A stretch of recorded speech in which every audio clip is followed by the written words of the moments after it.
how to be successful. Honestly, there are a million ways to be successful. Each one of us has to find our own path. I'd like you to picture a boy born in a typical middle-class family. I was that boy. I remember at some point in those early years feeling like I knew deep inside me what I had been born to do.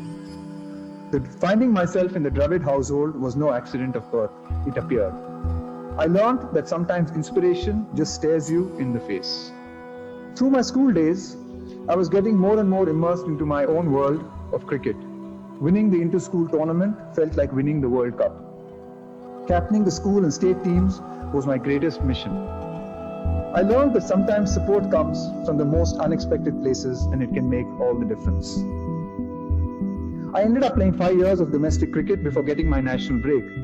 It was frustrating. I remember putting a sticker on my Kinetic Honda which read, "God's delays are not God's denials."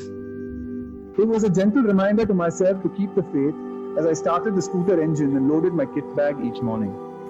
You can take a Chinese bamboo seed and plant it in the ground, water and nurture the seed for an entire year, and not even see a single sprout. In fact, you will not see a sprout for 5 years.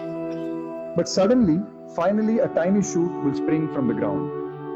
And over the next 6 weeks, the plant can grow as tall as 90 feet. It can grow as fast as 39 inches every 24 hours. You can literally watch the plant grow. What was the plant doing during these 5 years seemingly dormant period? It was growing its roots. For 5 full years, it was preparing itself for rapid, massive growth.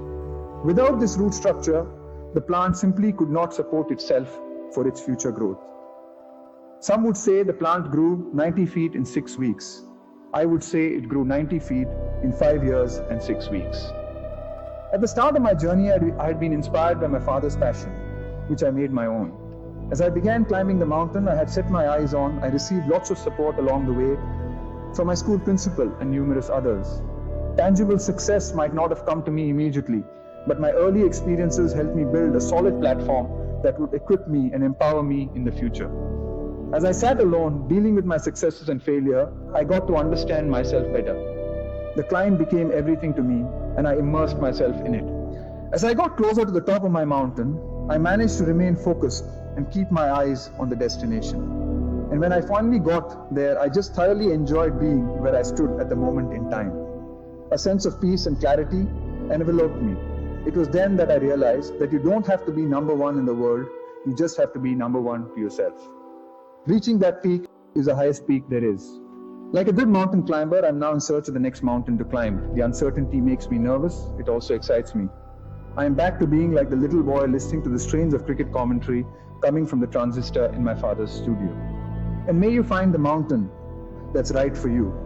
Give and receive support along the way. Be patient and persevere through the inevitable ups and downs that you will face. And importantly, learn to enjoy the journey